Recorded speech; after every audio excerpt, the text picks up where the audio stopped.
कक्षा नवम गणित में आप सभी का स्वागत है। आज हम संख्या रेखा नंबर लाइन का अध्ययन करेंगे। आइए देखते हैं सबसे पहले कि संख्या रेखा क्या है, नंबर लाइन क्या है, इसको हम देखते हैं। तो सबसे पहले हम एक सीधी रेखा खींच देते हैं और जैसा कि आप जानते हैं रेखा दोनों ओर से असीमित रूप से विस्तारित होता है, अर्थात अनंत विस्तारित होता है। उस रेखा को नाम देते हैं एल। रेखा एल में समान दूरी पर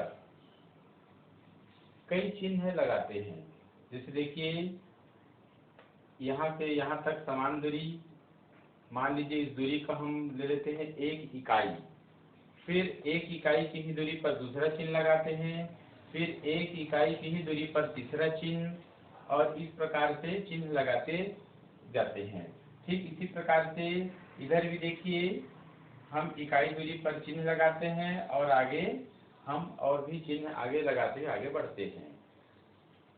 यहाँ पर देखते हैं कि उस चिन्ह में एक बिंदु को हम शून्य मान लेते हैं और शून्य मान करके हम आगे जो चिन्ह है उनमें शून्य के दाईं ओर को धनात्मक पूर्णांक 1, 2, 3 आदि संख्याएं उसमें लिखते हैं और शून्य से बाईं ओर ऋणात्मक पूर्णांक जैसे ऋण 1, ऋण 2, ऋण 3 इस प्रकार लिखते जाते हैं।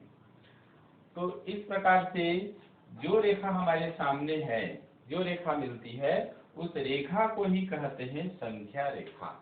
संख्या रेखा पर हम प्राकृत संख्याओं को, पूर्ण संख्याओं को और पूर्णांकों को निरूपित करना, दर्शाना सीख लिया है। अब हम एक संख्या रेखा की परिभाषा इस प्रकार दे सकते हैं। यदि एक रेखा जो दोनों ओर से अनंत है पर समान दूरी पर कई चिन्ह लगाते हैं, किसी एक बिंदु को शून्य मानकर, ठीक है, शून्य के दाहिनी ओर समान दूरी पर चिन्ह लगाते हैं और उन्हें धनात्मक पूर्णांक 1, 2, 3 इत्यादि संख्या उसमें लिखते हैं और शून्य के बाईं ओर ऋणात्मक पूर्णांक ऋण 1, ऋण 2, ऋण 3 इस प्रकार लिखते जाते हैं, तो ऐसी रेखा को संख्या रेखा कहते हैं। आप जानते हैं कि संख्या रेखा पर प्रत्येक संख्या अपने से दाहिनी ओर स्थित संख्या से एक कम होता है और अपने से बाईं ओर स्थित संख्या से एक अधिक होता है। उदाहरण के लिए मान लीजिए एक संख्या हमारे पास है 2 जो है संख्या रेखा पर यहाँ स्थित है, तो 2 के दाहिनी ओर संख्या रेखा पर क्या है 3, तो 2 3 से एक कम होगा या 1 इकाई कम होगा कह सकते हैं। 2 के बाईं ओर संख्या रेखा पर क्या है 1, तो 2 1 से 1 इकाई ज्यादा होगा। तो इस प्रकार हम संख्या रेखा पर किसी संख्या, 2 संख्या की तुलना हम आसानी से कर सकते हैं। कोई भी 2 संख्या में कौन सी संख्या छोटी है, कौन सी संख्या बड़ी है, इसकी तुलना आसानी से कर सकते हैं। ठीक है, अब हम देखते हैं, आप कक्षा नवम के पाठ्यक्रम में है कि इस संख्या रेखा में क्या परिमेय संख्याओं के लिए, रेशनल नंबर के लिए कोई स्थान है, और है तो उसका स्थान क्या होगा, उसकी स्थिति क्या होगी। जैसे कि आइए देखते हैं क्वेश्चन नंबर 1 में 1/3, 5/3, 8/3 ये सब परिमेय संख्याएं हैं को संख्या रेखा पर निरूपित कीजिए। इसका आशा है कि इन परिमेय संख्याओं को संख्या रेखा पर हम दर्शाएंगे तो उनका स्थान कहाँ पर आएगा, उनकी स्थिति क्या होगी। तो आइए शुरुआत करते हैं। तीनों ही परिमेय संख्या को ध्यान से देखिए, तीनों के हर में 3 आया है, ठीक है, तो ये तीनों के हर में 3 है। और साथ ही पहली परिमेय संख्या को देखिए 1/3, तो अंश जो है हर से छोटी है अंश जो है हर से छोटी है, ध्यान देना यहीं पर। यदि कोई परिमेय संख्या, यदि किसी परिमेय संख्या का अंश हर से छोटा है तो समझ सकते हैं कि वह जो संख्या होगी एक से छोटी होगी, अर्थात 1/3 संख्या रेखा पर एक से पहले आएगा। अब और देखते हैं, चूंकि ये धनात्मक पूर्णांक है, धनात्मक परिमेय संख्या है, तो धनात्मक परिमेय संख्या है तो फिर शून्य से अधिक होगा। तो इसका मतलब है कि 1/3 शून्य और 1 के बीच में कहीं होना चाहिए। ठीक है, आइए देखते हैं। तो शून्य और 1 के बीच की जो दूरी है, समान दूरी जिसको बोले थे, और वो दूरी था समान 1 इकाई। इस 1 इकाई की दूरी को 3 बराबर भागों में बांटते हैं, क्योंकि हर भी क्या है 3, तो इसलिए इस दूरी को 3 बराबर भागों में बांटेंगे। ये पहला भाग, दूसरा भाग, तीसरा भाग। बांटने के लिए क्या करेंगे, दोनों के बीच की दूरी में हम 2 इस प्रकार से चिन्ह लगा देंगे। तो 2 चिन्ह लगाएंगे तो 3 भाग बढ़ जाएगा। देखिए 1 भाग, 2 भाग, 3 भाग। ठीक है, इसी प्रकार से चूंकि यहाँ भी 1 इकाई दूरी है, तो यहाँ भी 1 इकाई दूरी है, यहाँ भी 1 इकाई दूरी है, तो आप प्रत्येक 1 इकाई की दूरी को 3-3 समान भाग में इस प्रकार बांट लीजिए। ठीक है, अब हम इन परिमेय संख्याओं को इसमें निरूपित करना प्रारंभ करते हैं। आइए देखते हैं। चूंकि 1/3 है, तो देखिए पहला चिन्ह क्या है, पहला खाना को बता रहा है, ये पहला भाग हो गया। टोटल 3 भाग है, 3 में से ये पहला भाग है, तो ये जो बिंदु है 1/3 को दर्शाएगा। ये बिंदु किसे दर्शाएगा, 1/3 को। 3 भाग का ये पहला हिस्सा है, तो 1/3। ठीक है, ये जो बिंदु है ये 2/3 को दर्शाएगा। टोटल 3 भाग है, 3 भाग का ये दूसरा हिस्सा है, इसलिए यहाँ पर 2/3। ये जो बिंदु है 3/3 को दर्शाएगा। इसी प्रकार आगे बढ़ते जाइए। ये बिंदु 4/3 को दर्शाएगा, ये बिंदु 5/3 को दर्शाएगा, ये बिंदु 6/3 को दर्शाएगा, और ये बिंदु 7/3 को, और ये बिंदु 8/3 को दर्शाएगा। इस प्रकार से हम परिमेय संख्याओं को निरूपित करते हैं। आइए देखते हैं हमें क्या चाहिए, 1/3। तो 1/3 यहाँ पर है, इसे हम कोई बिंदु नाम दे देते हैं, मान लीजिए बिंदु है P। तो संख्या रेखा L पर बिंदु P 1/3 को निरूपित करता है, अर्थात संख्या रेखा L पर बिंदु P के स्थान पर केवल 1/3 ही आएगा। ठीक है, आगे देखते हैं 5/3। तो 5/3 देखिए, 5/3 यहाँ है, अर्थात ये बिंदु 5/3 को निरूपित करता है। तो इसको ऐसे गोला घेरिए, इस बिंदु को नाम दे देते हैं Q। संख्या रेखा L पर बिंदु Q 5/3 को निरूपित करता है, अर्थात संख्या रेखा L पर बिंदु Q के स्थान पर केवल 5/3 ही आएगा। ठीक है, और आगे बढ़ते हैं। तीसरी परिमेय संख्या है 8/3। तो 8/3 के लिए हम क्या करते हैं, देखिए 8/3 यहाँ है, ये बिंदु 8/3 है, इसको भी राउंड कर लीजिए, इसको नाम दे देते हैं R।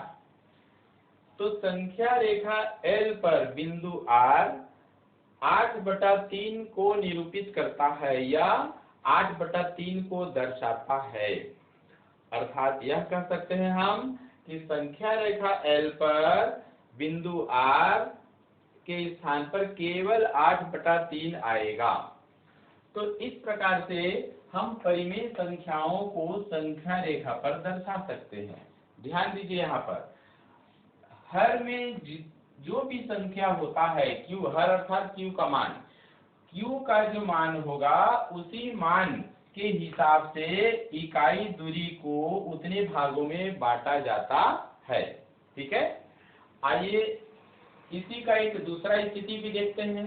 अभी जो हमने परिमेय संख्या को दर्शाया था संख्या रेखा पे, उसका एक दूसरा स्थिति ये है कि यदि किसी परिमेय संख्या का अंश हर से अधिक हो, जैसे कि उपरोक्त उदाहरण में 5/3 में 5 यानी अंश हर से अधिक है, 8/3 में अंश में 8 है, हर में 3 है, तो 8 3 से अधिक है यानी अंश हर से अधिक है।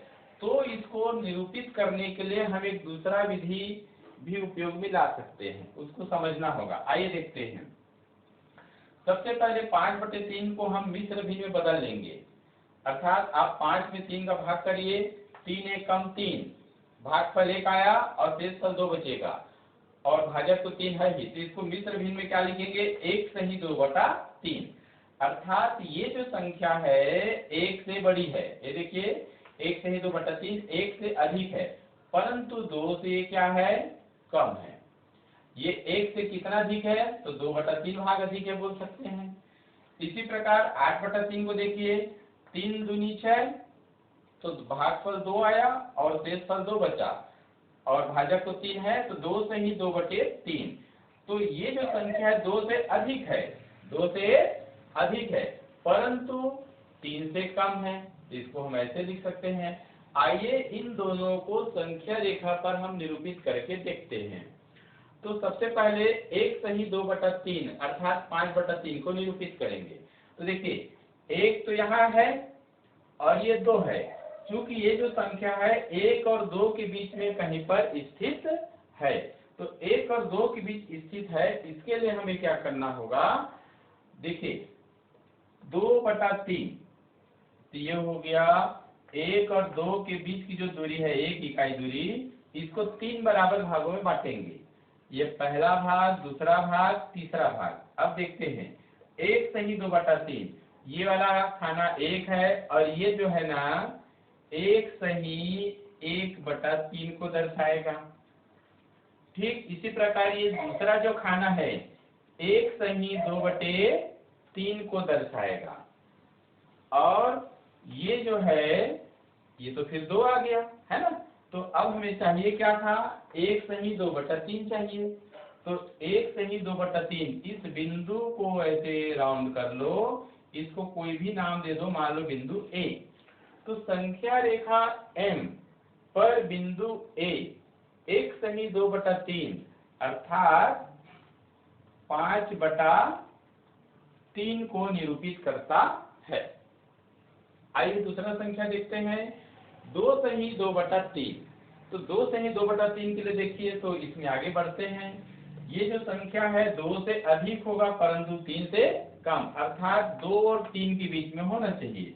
तो देखते हैं 2 सही 2/3, तो ये 2 के बाद ये पहला जो खाना है ये निरूपित करेगा 2 सही 1/3 को, और इसके बाद ये जो दूसरा खाना है ये निरूपित करेगा 2 सही 2/3 अर्थात 8/3 को निरूपित करेगा। इस बिंदु को हम नाम दे देते हैं B, अर्थात संख्या रेखा M पर बिंदु B 2 सही 2/3 या 8/5 को निरूपित करता है। तो इस प्रकार से हम संख्या रेखा पर, संख्या रेखा A और संख्या रेखा M पर विभिन्न परिमेय संख्याओं को कैसे निरूपित करते हैं वो हमने देखा है। आइए एक और प्रश्न लेते हैं, प्रश्न क्रमांक 2, क्वेश्चन नंबर 2, 7/3 व ऋण 7/3 को संख्या रेखा पर निरूपित कीजिए। अब इसे संख्या रेखा पर कैसे निरूपित करते हैं वो देखते हैं। तो चूंकि यहाँ पर देखिए अंश हर से अधिक है, यहाँ भी देखिए अंश हर से है ना अधिक है, तो ऐसी स्थिति में इसको किस प्रकार निरूपित करेंगे वो देखते हैं। तो 7 में 3 से भाग करिए, तो इसको लिखेंगे 2 सही 1/3 अर्थात ये जो संख्या है 2 से तो अधिक है, कितना अधिक है, 1/3 हिस्सा, लेकिन 3 से कम है, अर्थात 2 और 3 के बीच में ये आएगा। तो 2 और 3 के बीच देखिए नीचे में 1/3 है, तो 3 हिस्से में बांटेंगे, 2 और 3 के बीच की जो दूरी है ना 1 इकाई, इसको 3 हिस्से में बांटेंगे, 1 2 3, इसके लिए 2 चिन्ह लगा देंगे। अब देखते हैं 2 सही 1/3 कहाँ आएगा, तो 2 तो ये हो गया, अब 1/3 तो 1/3 ये हो गया, अर्थात ये जो बिंदु है 2 सही 1/3, इसको राउंड कर लीजिए, इसको नाम दे देते हैं M। संख्या रेखा N पर बिंदु M 2/1/3 अर्थात 7/3 को निरूपित करता है। ऐसे लिख देना है। आइए देखते हैं ऋण 7/3 कहाँ पर आएगा। तो ऋण 7/3 के लिए देखते हैं, तो इसको सही बटा में लिखेंगे मिश्र भिन्न में, तो ऋण 2/1/3 आया। अर्थात ये जो संख्या है ऋण 2 से छोटी है परंतु ऋण 3 से बड़ी है। तो इसका अर्थ हुआ कि ऋण 2 और ऋण 3 के बीच में इसको आना चाहिए। तो देखिए ऋण 2 तो यहाँ हो गया, अब हमको चाहिए 1/3 हिस्सा, तो ये जो भाग है 1/3 हो गया। तो ऋण 2/1/3 ये इस बिंदु को राउंड कर लीजिए, नाम दे देते हैं इसको N। तो संख्या रेखा N पर बिंदु N कैपिटल N ऋण 2/1/3 अर्थात ऋण 7/3 को निरूपित करता है। ठीक है, तो इस प्रकार इसको हमने लिखा। आइए एक प्रश्न और देखते हैं। ऋण 3/5, 2/5, 8/5 को संख्या रेखा पर दर्शाइए। देखिए इस प्रश्न में प्रत्येक परिमेय संख्या के हर में 5 है। क्या आ रहा है? 5। अर्थात हमें जो समान दूरी पर जो हम इसको संख्या रेखा में चिन्ह लगाए हैं इकाई दूरी पर, प्रत्येक दूरी को हमको 5 हिस्से में बांटना होगा। आइए ऋण 3/5 कहाँ आएगा वो पहले देखते हैं। क्योंकि यहाँ पर अंश हर से छोटा है, ठीक है, और ये संख्या ऋणात्मक है। इसका मतलब है कि ये जो परिमेय संख्या ऋण 3/5 वो 0 और ऋण 1 के बीच होना चाहिए। तो 0 और ऋण 1 के बीच इसे होना चाहिए। तो देखते हैं क्या होगा। तो यहाँ पर देखिए 0 और 1 के बीच की दूरी को 5 बराबर भागों में बांटेंगे। 1 2 3 4 और 5। ये देखिए 5 खाने हुआ 1 2 3 4 5। अब देखते हैं ऋण 3/5 कहाँ आएगा। तो ये पहला है, ये ऋण 1/5 हो गया। ये दूसरा वाला जो खाना है वो ऋण 2/5 हो गया। और ये जो तीसरा बिंदु है ये ऋण 3/5, इसको ऐसे राउंड कर लीजिए। ये तीसरा बिंदु ऋण 3/5 को निरूपित करता है या दर्शाता है। इस बिंदु को आप नाम कुछ भी दे दीजिए, मान लीजिए हम इसको नाम दे देते हैं बिंदु C। तो संख्या रेखा P पर, स्मॉल p, संख्या रेखा P पर बिंदु C ऋण 3/5 को निरूपित करता है। आइए देखते हैं 2/5 कहाँ पर आएगा। तो चूंकि अंश हर से छोटा है इसलिए यह जो संख्या है 2/5 वो 1 से छोटा होगा, और चूंकि ये धनात्मक परिमेय संख्या है इसलिए 0 से अधिक होगा। तो अर्थ ये हुआ कि 2/5 0 और 1 के बीच का ही होना चाहिए। तो देखते हैं 0 और 1 के बीच की जो दूरी है इकाई दूरी, उसको 5 हिस्से में बांटेंगे। 1 भाग, 2 भाग, 3 भाग, 4 भाग और ये 5 भाग। आइए देखते हैं 2/5। तो 0 के बाद जो पहला बिंदु है वो 1/5 को निरूपित करेगा। दूसरा जो बिंदु है वह 2/5 को निरूपित करेगा। ऐसे इस बिंदु को हम ऐसे राउंड कर देते हैं, इसको नाम दे देते हैं बिंदु मान लीजिए D। तो संख्या रेखा P पर बिंदु D 2/5 को निरूपित करता है। एक और देखते हैं 8/5। तो यहाँ पर 8 जो है 5 से बड़ी संख्या था, अंश हर से अधिक है। तो इसके लिए हम पूर्व में जो बताए तरीके से इस तरीके का भी प्रयोग कर सकते हैं, या इसको हम आगे भी बढ़ सकते हैं। जैसे देखिए यहाँ पर ये 1/5 था, ये 2/5 है, ये 3/5, 4/5 और ये 5/5, ये 6/5, इसको लिख दीजिए 6/5, ये हो गया 7/5, और ये जो बिंदु है ना 8/5 है, इस बिंदु को नाम दे दीजिए E। तो संख्या रेखा P पर बिंदु E 8/5 को निरूपित करता है, अर्थात बिंदु E के स्थान पर केवल 8/5 ही आएगा। तो इस प्रकार विभिन्न उदाहरणों की सहायता से हमने परिमेय संख्याओं को, धनात्मक परिमेय संख्या, ऋणात्मक परिमेय संख्या को संख्या रेखा पर निरूपित करना सीखा।